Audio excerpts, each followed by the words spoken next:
तो इस मूवी का पार्ट 1 जहाँ पर खत्म हुआ वहाँ हमने देखा कि कैप्टन अमेरिका की बॉडी को 70 साल बाद बर्फ से निकाला गया था और उसे रिवाइव किया गया था। और अब हम इस पार्ट में उसके 2 साल बाद का सीन देखते हैं जब कैप्टन अमेरिका इस दौर में भी रहने की प्रैक्टिस कर रहा होता है। तो निक फ्यूरी उसके पास आते हैं जो कि एक एजेड आदमी है। वो कैप्टन अमेरिका से एक मिशन के बारे में बात करते हैं जिसमें कैप्टन अमेरिका की शादी एक लड़की होगी और उसका नाम नताशा है। ये एक सीक्रेट मिशन होता है जिसके लिए इनकी और भी टीम बनाई जाती है और इन्हें लीड कर रहा होता है एक एजेंट। ये मिशन बेसिकली कुछ लोगों को हाइड्रा की कैद से बचाना था जो कि एक शिप में कैद थे। अब कैप्टन अमेरिका अपनी टीम के साथ उस शिप पर जाता है। वहां पर जाते ही हम वहां के लीडर को देखते हैं जिसका नाम जॉर्ज होता है। यहाँ इन दोनों में लड़ाई होने लगती है। जॉर्ज कैप्टन अमेरिका को किक्स मारने लगता है और अपने हाथों से भी उस पर अटैक कर रहा होता है, लेकिन कैप्टन अमेरिका अपनी शील्ड से अपना डिफेंस करता है। उसके बाद कैप्टन अमेरिका भी अपने शील्ड को यूज करते हुए उसे मारने लगता है। जॉर्ज गिरने ही वाला होता है लेकिन उसकी बॉडी इतनी फ्लेक्सिबल होती है कि वो फ्लिप लगाकर दोबारा से खड़ा हो जाता है और कैप्टन अमेरिका को जोर जोर से किक्स मारने लगता है और उससे कहता है अगर तुम में इतनी ही हिम्मत है तो अपना फेस मास्क उतारो और मुझसे अपनी शील्ड के बगैर लड़कर दिखाओ।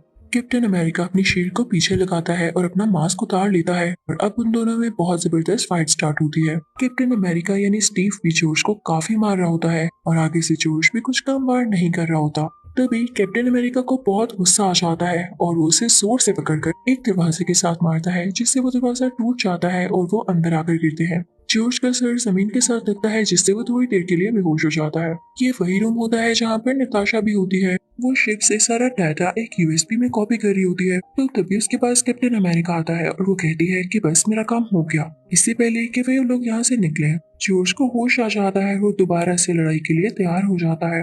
लेकिन कैप्टन अमेरिका अपनी जान बचाते हुए यहाँ से अपने हेडक्वार्टर आ जाता है और निक फ्यूरी को सब कुछ बताता है। अब यहाँ पर निक फ्यूरी उसे 3 सैटेलाइट्स दिखाते हैं। इनकी मदद से वो किसी भी दुश्मन को तबाह कर सकते थे। साथ ही नताशा उन्हें वो यूएसबी दे देती है जिसके अंदर उसने उसी शिप का डेटा कॉपी किया था, जिसे पाकर निक फ्यूरी बहुत खुश होते हैं। लेकिन जब उसे देखते हैं तो उसमें बहुत ज्यादा कोड वर्डिंग होती है जिससे डीकोड करने के लिए इन्हें बहुत सारा टाइम चाहिए था और ये काम इतना आसान नहीं था। इनकी कंपनी का नाम शील्ड होता है जो कि बहुत फेमस होती है। ये वही कंपनी होती है जिसमें कैप्टन अमेरिका भी काम करता है और साथ ही साथ नताशा भी। लेकिन इन सबको खबर होती है कि शील्ड में एक ऐसा स्पाई है, यानी कोई एक ऐसा आदमी है जो कि हाइड्रा के साथ मिला हुआ है। हाइड्रा वही है जो शील्ड के अगेंस्ट है और उसका कोई आदमी यहाँ पर होना बहुत खतरे की बात है। अब निक फ्यूरी अपने घर जा रहे होते हैं कि तभी रास्ते में उनका एक एक्सीडेंट होता है और उन्हें चारों तरफ से घेर लिया जाता है। वो पुलिस होती है और तभी वहां पर हम एक आदमी को देखते हैं जिसने अपना फेस कवर कर रखा था, लेकिन उसे द विंटर सोल्जर के नाम से जाना जाता है। निक फ्यूरी काफी जीनियस होते हैं तो वो वहां से चले जाते हैं और सीधा कैप्टन अमेरिका के पास आते हैं। ये कैप्टन अमेरिका का घर होता है तो निक फ्यूरी से बताते हैं स्टीव मेरी जान खतरे में है। नताशा ने जो मुझे डाटा कॉपी करके दिया है वो यूएसबी मेरे पास है जिसे बहुत से लोग हासिल करना चाहते हैं। मुझ पर रास्ते में हमला भी हुआ है जिसके पीछे हाइड्रा का हाथ है। मैं नहीं चाहता कि ये लोग मुझे अभी के लिए ये यूएसबी अपने पास रखो ताकि अगर मुझे कोई पकड़ भी लेता है तो उन्हें ये न पता चल सके कि मेरे पास ये यूएसबी है और जो डाटा इतनी मुश्किल से हमने हासिल किया वो हमारे हाथों से निकल जाए। लेकिन तभी वहां पर एक और अटैक होता है और ये अटैक किसी और ने नहीं, उसी द विंटर सोल्जर ने कराया था, जिसकी वजह से निक फ्यूरी की डेथ हो जाती है। कैप्टन अमेरिका अपनी जान और वो डेटा बचाने के लिए वहां से भाग जाता है, लेकिन निक फ्यूरी की डेथ किसी को भी बर्दाश्त नहीं हो रही थी। उनकी बॉडी को हॉस्पिटल लेकर आती है, इनसे रिक्वेस्ट करती है कि इन्हें रिवाइव किया जाए, हमें इनकी बहुत जरूरत है और इस पर अब काम होने लगता है। अब कैप्टन अमेरिका शील्ड के हेड के पास जाता है जो उसे कहता है कि स्टीव मैं जानता हूँ जिस यूएसबी में तुम लोगों ने डाटा चुराया है वो निक फ्यूरी के पास थी और रात को निक फ्यूरी तुमसे ही मिलने आया था। इसका यही मतलब हुआ कि यूएसबी तुम्हारे पास है तो चुपचाप वो डाटा मुझे दे दो, क्योंकि तुम अब इतने बड़े नहीं हुए कि मुझे इस डाटा के बारे में कुछ पता नहीं और तुम इसीलिए फिर रहे हो। तुम जानते भी हो ये कितना खतरनाक है। लेकिन स्टीव यहाँ पर साफ साफ मना कर देता है और कहता है मेरे पास कोई यूएसबी नहीं है। कहकर कैप्टन अमेरिका यानी स्टीव वहाँ से चला जाता है और एक एलिवेटर में आता है, लेकिन ये बात उस हेड से हजम नहीं होती, यानी उसे अच्छा नहीं लगता। तो अपने कुछ लोगों से कहता है कि एलिवेटर में कैप्टन अमेरिका पर अटैक कर दो, लेकिन उसे भी कहीं ना कहीं पहले से शक हो रहा था। तो जैसे ही उस हेड के सारे लोग उस पर लिपटते हैं उसे मारने के लिए, तो कैप्टन अमेरिका उन्हें धकेलता हुआ एलिवेटर का बटन प्रेस कर देता है और खुद की जान छुड़वाता है, जिससे वो बाहर आ जाता है। उधर नताशा को भी कैप्टन अमेरिका की फिक्र हो रही होती है। वो उसे ट्रेस कर लेती है, वो उसको अपने पास बुलाती है। उससे वो यूएस में लेते हुए उस डेटा को पढ़ने की कोशिश करती है। इसको डिकोड करने के बाद इनको पता चलता है कि उनकी अपनी ही कंपनी जो कि शील्ड है, उसकी दूसरी ब्रांच एक और कंट्री में थी जहाँ पर इनका काफी ज्यादा डेटा है। तो अगर इन्होंने वो हासिल कर लिया तो इनकी एजेंसी शील्ड को काफी ज्यादा फायदा होगा। अब ये दोनों उस शहर में जाते हैं जहाँ पर ये एजेंसी की दूसरी ब्रांच होती है, लेकिन वहाँ जाते ही इन्हें पुराने कंप्यूटर्स के अलावा कुछ नहीं मिलता। उन कंप्यूटर्स पर एक क्लिप चलने लगती है जो कि डार्क स्कल के उसी साइंटिस्ट की होती है। वो नहीं चाहता था कि कोई भी यहाँ पर आकर डेटा ले, और उन रिकॉर्डिंग्स में ये साफ साफ जाहिर था कि शील्ड के बारे में जितनी भी इंफॉर्मेशन है वो हाइड्रा को भी है, क्योंकि शील्ड के कई ज्यादा लोग हाइड्रा की तरफ भी आए और हाइड्रा के कुछ स्पाइस भी शील्ड में गए। तो इसलिए शील्ड को हाइड्रा का डेटा चुरा कर कोई फायदा नहीं होना, जबकि हाइड्रा को शील्ड की डेटा के बारे में जानने के लिए कोई शौक ही नहीं था। लेकिन ये सब झूठ था, क्योंकि अगर इनको इन्फॉर्मेशन चुराने की जरूरत ना होती तो हाइड्रा अपने स्पाई क्यों शील्ड में भेजती। यहाँ पर सिर्फ और सिर्फ इन दोनों को डिस्ट्रैक्ट किया जा रहा था। अब दूसरी तरफ उसमें से एक सैटेलाइट एक्टिवेट हो जाती है जिसके बारे में निक फ्यूरी ने कैप्टन अमेरिका को बताया था कि ये हमारे दुश्मनों को मारेगी, जो कि हाइड्रा से ताल्लुक रखते हैं, उससे कनेक्टेड है। तो सैटेलाइट ये समझ लेती है कि कैप्टन अमेरिका और नताशा हाइड्रा के लोग हैं, तो वो उन पर मिसाइल छूट देती है। इससे उस एजेंसी की वो ब्रांच तबाह होने लगती है। लेकिन कैप्टन अमेरिका जानता था कि इसके अंडरग्राउंड पे एक रास्ता है, तो वो नताशा को वहाँ से लेकर जाता है और बचा लेता है। तभी कैप्टन अमेरिका को रियलाइज होता है कि उनकी एजेंसी में जो बंदा है जो इन पर स्पाई कर रहा है, हाइड्रा से ताल्लुक रखता है, वो कोई और नहीं बल्कि इसी का अपना हेड है, जिसने एलिवेटर में कुछ लोग भेजे ताकि वो कैप्टन अमेरिका को नुकसान पहुंचा सके। और इनका अपना ही बंदा ऐसा क्यों करेगा। और अब कैप्टन अमेरिका और नताशा शील्ड की एजेंसी में नहीं जा सकते थे, क्योंकि उस हेड ने इन दोनों को धोखेबाज कह दिया था और ना ही अब इनके पास कुछ वेपन्स बाकी थे। अब यहाँ से कैप्टन अमेरिका आर्मी यूनिट जाता है जहाँ पे वो अपने एक साथी से मिलता है जिसका नाम होता है फैल्कन, और उसका भी इस मूवी में बहुत मेन कैरेक्टर है। कैप्टन अमेरिका उसे सारी बात बताता है। तो अब ये तीनों यानी कैप्टन अमेरिका, फैल्कन और नताशा टीम अप कर लेते हैं। यहाँ पर ये तीनों जब टीम अप करते हैं तो इनको पता चलता है कि शील्ड में एक और स्पाई है जो कि हाइड्रा की तरफ से है। वो ग्लासेस वाला एक बार्ड आदमी होता है जिसे कैप्टन अमेरिका पकड़ लेता है और ब्लैकमेल करता है कि अगर तुमने मुझे सब कुछ सच सच ना बताया तो मैं तुम्हें मार दूंगा। अब यहाँ पर वो आदमी बताता है कि तुम लोगों ने जब उस डार्क स्कल का साइंटिस्ट देखा और वो तुमसे हाइड्रा के बारे में बातें कर रहा था, तो उसके बाद ही और इसी वजह से सैटेलाइट को ये लगा कि तुम लोग भी हाइड्रा के लोग हो और उसने तुम पर अटैक करने की कोशिश की और उस बिल्डिंग को भी तबाह कर दिया। तो हाइड्रा का यही प्लान है कि वो तुम लोगों की तीनों सैटेलाइट को अपने कब्जे में ले ले। एक को तो वो ले चुकी है और अब देखना जल्दी वो वक्त आएगा जब तीनों की तीनों सैटेलाइट, जो कि निक फ्यूरी के मुताबिक शील्ड के लिए ही फायदेमंद थी, वो अब हाइड्रा के लिए काम करेंगी। अब कैप्टन अमेरिका उस ग्लासेस वाले आदमी से कहता है कि तुम हमारे साथ चलो, हमें उस जगह का बताओ जहाँ पे ये सब कुछ हो रहा है।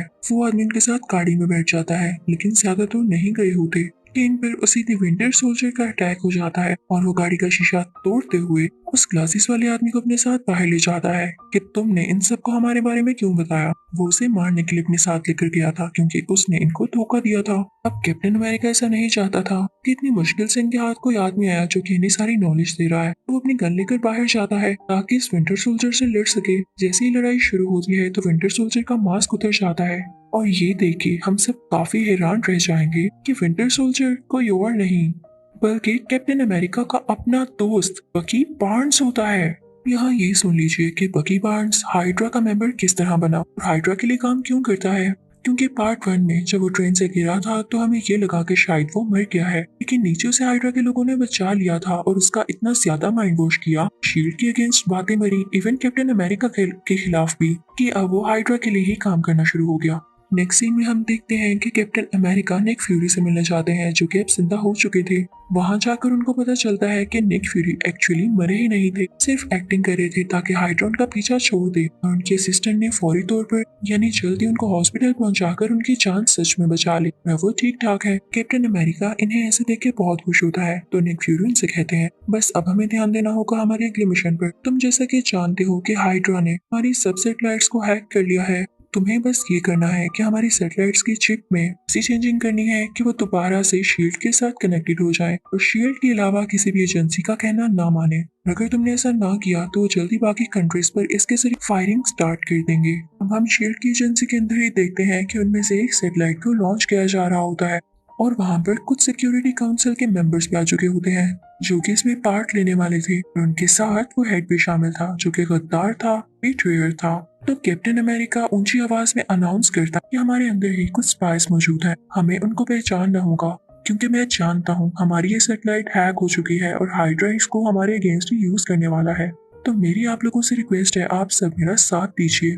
तभी दूसरी तरफ हम देखते हैं कि सिक्योरिटी काउंसिल जिसके साथ वो हेड भी शामिल होता है उनके साथ एक बूढ़ी औरत भी होती है जो कि अचानक से उन पर गन पॉइंट कर लेती है और उन्हें किक्स मारने लगती है। वो बहुत हैरान होते हैं कि हमारे ही मेंबर होने के बावजूद ये हमारे साथ ऐसा क्यों कर रही है। तो तभी वहाँ एक लड़की बोलती है, यानी वही बूढ़ी औरत, कि मैं नताशा हूँ। साथ ही वो अपने असली रूप में आ जाती है। वो कहती है कि मैंने तो बस एक्टिंग की ताकि मैं तुम लोगों के साथ यहाँ पर आ सकूं और हर चीज पर नजर रख सकूं। तुम लोग भी ना कितने मासूम हो। साथ ही साथ वहाँ पर निक फ्यूरी भी आ जाते हैं और सीधा उस हेड के पास आकर कहते हैं, तुमने शील्ड का जो भी डेटा चुराया है उसे डीकोड करके हमें वापस करो। तो वो हेड उसे मना करते हुए कहता है, तुम यहाँ कैसे आए, तुम तो मर चुके थे, एक सोल को डेटा देने का क्या फायदा। वो यहाँ पर निक फ्यूरी का मजाक उड़ाने लगता है। तभी निक फ्यूरी अपनी आंख से वो कपड़ा हटाते हैं जो उन्होंने पहन रखा होता था। इनफैक्ट उनकी आंख में एक एडवांस टेक्नोलॉजी मौजूद थी जो कि कुछ भी रीड कर सकती थी, इवन अगले इंसान की आंखों में से भी। उसके दिमाग की सारी मेमोरी, साथ ही साथ वो डिकोडिंग भी कर सकती थी। तो निक फ्यूरी अपनी आंख से उस हेड की आंख की तरफ देखते हुए वो सारा डेटा रीड कर लेते हैं और उसकी डिकोडिंग भी कर लेते हैं। साथ ही साथ वो नताशा से कहते हैं कि इसके सारे लोगों को मार दो और अब वो दोनों फायरिंग करके उन सब लोगों को मार देते हैं। अब उधर कैप्टन अमेरिका भी अपना काम बहुत अच्छे तरीके से कर रहा होता है। जैसा कि उसे निक फ्यूरी ने कहा था, वो सैटेलाइट के अंदर जाकर उसमें से हाइड्रा की चिप्स निकालता है और शील्ड की चिप्स डाल देता है, जिससे उस सैटेलाइट पर दोबारा से शील्ड का कंट्रोल आ जाता है। उसको कंट्रोल निक फ्यूरी की असिस्टेंट ही कर रही थी। लेकिन तभी वहाँ पर बकी बार्न्स यानी द विंटर सोल्जर आ जाता है। यहाँ पर कैप्टन अमेरिका अपने दोस्त से लड़ना नहीं चाहता था क्योंकि अभी भी उसके पास वो सारी मेमोरीज होती है उस टाइम की जो उसने बकी बार्न्स के साथ अच्छे से गुजारा। लेकिन वो नहीं जानता था कि बकी बार्न्स के दिल में अब उसके लिए कितनी नफरत है क्योंकि इस हद तक, इस लिमिट तक उसका माइंड वॉश किया जा चुका था। विंटर सोल्जर उसी सैटेलाइट के साथ लटक कर कैप्टन अमेरिका पर फायरिंग करने लगता है। अब उसके पास आकर उसके ऊपर आकर उस पर पंचेस मारने लगता है, लेकिन कैप्टन अमेरिका आगे से खामोश होता है, उसको कुछ भी नहीं कह रहा होता। लेकिन तभी सैटेलाइट में आग लगने लगती है, उसके कुछ पार्ट्स नीचे गिरने लगते हैं। तभी कैप्टन अमेरिका विंटर सोल्जर को अपनी बकी बार्न्स को ये बताता है कि ये सैटेलाइट अब हमारे कब्जे में है। तो विंटर सोल्जर भी उसे पंचेस मारने से रुक जाता है और उस सैटेलाइट के तबाह होते ही वो दोनों भी नीचे पानी में गिर जाते हैं। नीचे गिरते ही कैप्टन अमेरिका बेहोश हो जाता है जबकि बकी बार्न्स यानी वो विंटर सोल्जर जिंदा होता है। लेकिन न जाने उसे वहाँ पर क्या याद आया था। वो कैप्टन अमेरिका को पानी से खींचता हुआ बाहर लाता है और खुद जंगल की तरफ जाकर गायब हो जाता है और इसके बाद इसका किसी को पता नहीं चलता। अब यहाँ सीन चेंज होता है और हम नताशा को देखते हैं। वो प्रेस कॉन्फ्रेंस से बात करी होती है कि अब सब कुछ ठीक है, हमने हाइड्रा को हरा दिया है और सब कुछ अब हमारे कंट्रोल में है। और अब मूवी के लास्ट सीन में हम कैप्टन अमेरिका और निक फ्यूरी को साथ देखते हैं जो कि एक ग्रेव पर खड़े होते हैं और वो ग्रेव किसी और की नहीं बल्कि निक फ्यूरी की फेक यानी नकली ग्रेव होती है। निक फ्यूरी कैप्टन अमेरिका से कहते हैं कि तुम यहाँ किसी को मत बताना कि मैं जिंदा हूँ, लोगों को बस यही लगता रहने दो कि मैं मर चुका हूँ ताकि ना कोई मेरे पीछे आए और ना ही ये कोई समझे कि शील्ड का एक अच्छा बंदा कि हर किसी से लड़ सकता है अभी भी जिंदा है, क्योंकि मैं छुप कर उनके अगेंस्ट काम करना चाहता हूँ और यही बेटर ऑप्शन है। एंड पर हम कैप्टन अमेरिका और फैल्कन को एक साथ देखते हैं जो कि आज भी बकी बार्न्स की तलाश में होते हैं। इसी के साथ इस मूवी का यही एंड होता है।